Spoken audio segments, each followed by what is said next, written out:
क्या पूरा प्रकरण है? आज दिनांक 15 नवंबर 2024 को थाना गाजीपुर की टीम और साथ ही जो उत्तरी क्षेत्र की क्राइम सर्विलांस टीम है, इनके द्वारा मिलकर के एक अच्छे जो संगठित नकबजन हैं उनको 3 लोगों को गिरफ्तार किया गया है और कई घटनाओं का एक साथ खुलासा भी किया गया है। ये तीनों जो नकबजन हैं, ये एक ऑटो जो कि बाराबंकी से चोरी करके ले आए थे, उस ऑटो में बैठकर दिन में रेकी किया करते थे और फिर बंद घरों में जाकर के चोरी की घटना अंजाम दिया करते थे। ये तीनों जो पकड़े गए मुलजिमान हैं, इनके नाम हैं अभिषेक पुत्र बचान सिंह, जो थाना क्षेत्र विकेटी का रहने वाला है। दूसरा राहुल गुप्ता पुत्र महेश गुप्ता, जो इंदिरानगर थाना क्षेत्र का रहने वाला है। और विमलेश कुमार लोधी पुत्र गंगा प्रसाद लोधी, जो उन्नाव का रहने वाला है। इन तीनों के कब्जे से 3 अदद तमंचे, भारी मात्रा में सफ़ेद और पीली धातु के आभूषण, उसके साथ ही ताम्रकर्ण के जो बर्तन हैं, इसके अलावा 3 मूर्तियां जो कि कृष्ण की हैं और उसके साथ साथ भगवान बुद्ध की, उसके अलावा एक मूर्ति साईं भगवान की मूर्ति है। इसके अतिरिक्त इनके पास से 3 अदद जो सब्बल हैं, सब्बल भी बरामद हुए हैं। उसके अलावा पेचकस भी बरामद हैं। साथ ही कुल 6830 रुपये भी बरामद हैं। इसके अलावा चांदी के कुछ सिक्के भी हैं, सफ़ेद धातु के कुछ सिक्के भी हैं।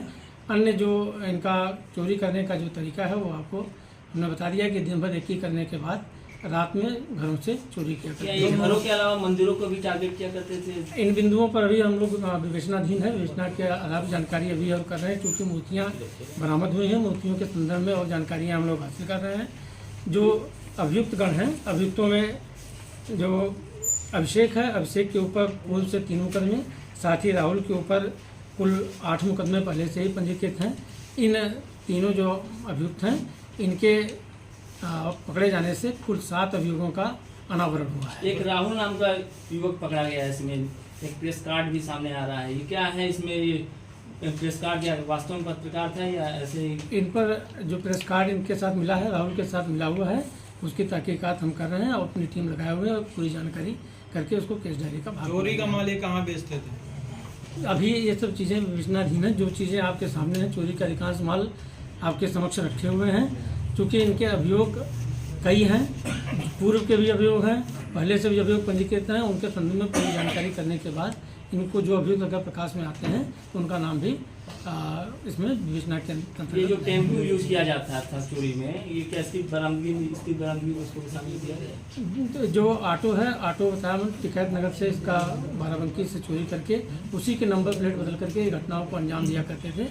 उसको हम इसमें बरामद करके इसको दाखिल कर रहे हैं। तीनों अभियुक्त एक साथ सामने कैसे हुए? आप पीछे से आवाज आ रही थी। तीनों अभियुक्त एक साथ तीनों अभियुक्त एक ही साथ कल्याण अपार्टमेंट के पास मिले हैं ऑटो से। और उनके अन्य जो, चूँकि इनके 2 के अभियुक्त पहले से पंजीकृत रहे हैं, उन पर भी विचार करके उनको देखा जा रहा है कि इनके एक दूसरे से कहाँ से संपर्क में आए, कैसे कैसे इनका और कहाँ कहाँ इनकी भागीदारी हो सकती है। अन्य जनपदों से भी इतिहास हम पता कर रहे हैं, चीज़ें कोरिलेट की जाएंगी। ये सब मूर्तियाँ कहाँ चोरी हुई है? मूर्तियों के बारे में अभी चूँकि ये क्लियर नहीं हो पाया, तो मूर्तियों के बारे में जानकारी अभी हम कर रहे हैं। इनको मूर्तियों को बरामद करके उस पर उसके आधार पर मुकदमा लिखा गया है। यही 3 लोग थे, इसके अलावा भी टीम में क्या कोई मौजूद नहीं? अभी तक की जो जानकारी है, ये 3 लोग ऑटो से ही, चोरी के ऑटो से घूम फिर करके रेकी करके अपराध कारित किया करते रहे। दिन में क्या करते थे लोग? सिर्फ रेकी किया करते थे या इसके अलावा भी कुछ करते थे? जैसा कि इन तीनों का जो व्यवसाय है, एक तो मजदूरी करने वाला व्यक्ति है, एक ड्राइविंग करने वाला व्यक्ति है, एक खेतीबाड़ी करने वाला व्यक्ति तीनों है। एक ही गाँव के हैं क्या? नहीं, तीनों अलग अलग हैं। एक इंदिरानगर का, एक विकेटी का, एक नौक्षेत्र। कहाँ इनकी सबकी मुलाकात हुई है? इसके बारे में ये अभी हम लोग तहकीकात कर रहे हैं और सारी घटनाएं जो है एक दूसरे से कोरिलेट करके केस डायरी का भाग बनाया जाएगा। सर, ऑटो की नंबर जो लीगल थी कि मतलब अलग प्लेट लगा हुई? ऑटो का नंबर इनके द्वारा बदला गया है, जिसके आधार पर उचित धाराओं में समावेश भी किया जा रहा है। ऑटो भी चोरी की है क्या? हाँ, जैसा कि मैंने पहले बताया कि ऑटो बाराबंकी से चोरी करके उसका नंबर प्लेट बदल के इनके द्वारा घटनाओं का अंजाम दिया गया है।